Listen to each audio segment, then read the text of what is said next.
Hello friends, and welcome back to my channel. So if you've been following me for a while, you probably know that I'm a big fan of Dave Ramsey, and I really do contribute me getting intentional with money and me wanting to put my financial house in order to finding him and finding his teachings.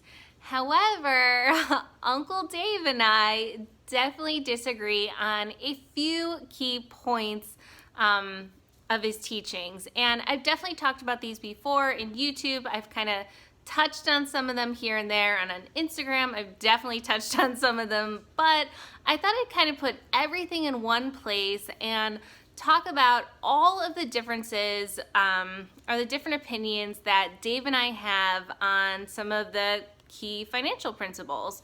So while I'm in this video, comment below, let me know when you agree with me or when you agree with Dave, or maybe if you have a completely different opinion. Don't forget to also like and subscribe to this channel, and without further ado, let's get right into it.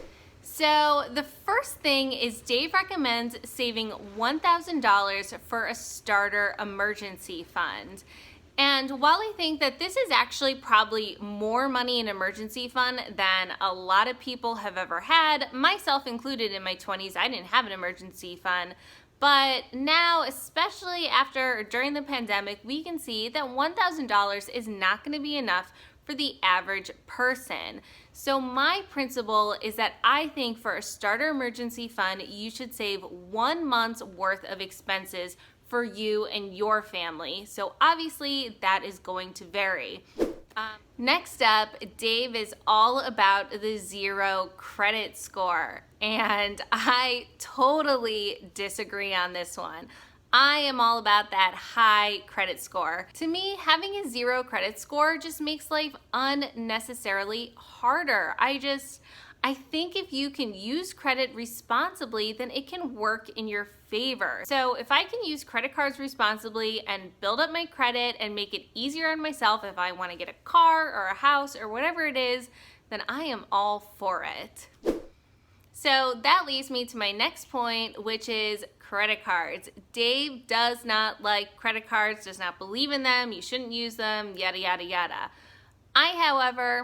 I'm going to disagree with this one too. So Dave thinks that you should only use cash and debit cards. However, even though I love the cash system, I swear by using the cash system, except for in the pandemic when you can't, I believe in using credit cards for those big purchases or online purchases instead of using a debit card. If I can use my credit card responsibly and if I can pay it off in full each month, which I can and I do, then why not get those extra dollars or those extra points or those extra rewards? So Dave also says you should pause any retirement contributions through your debt-free journey, meaning while you're paying off debt, don't pay any towards your retirement accounts like your 401k or your employee-sponsored retirement. And I could maybe understand if you're gonna have a really short debt-free journey and it's gonna take you a year under to pay off all of your debt, then fine. I'm okay with it. Pause your retirement. I don't think it's that big of a deal. But if you're gonna have a longer debt-free journey, like my husband and I took almost 4 years to pay off all of our debt, if it's gonna take you a while, I personally think you should continue contributing to retirement, because as we know, time in the market is way more important than timing the market. So to me, this is something I'm also going to disagree with. I am definitely for continuing to contribute to your retirement accounts even while you're paying off debt. Next up is Dave's take on a mortgage. So Dave is all about that 15-year fixed rate mortgage. And if you're unfamiliar, two very popular mortgages are a 15-year and a 30-year loan. So a 30-year loan is much more typical for people to get because basically it's gonna lower your monthly payment. Say you have a $200,000 loan. If you stretch it over 30 years, then your monthly payments are gonna be much less than if you have it for just 15 years. Makes sense. But Dave thinks that if you can afford the payment of that 15-year mortgage, then you can afford to own a home. And I just don't think that's very realistic. And I'm definitely all for not being house poor and buying a house within your means. But I think for too many people, the 15-year mortgage is just going to block them out. And I think that there's too many people that are not going to be able to afford a 15-year mortgage. I personally am looking to buy a single family home in a few years, and we are definitely going to be looking at 30-year mortgages unless we win the lottery. So this is something I am all for, a 30-year mortgage.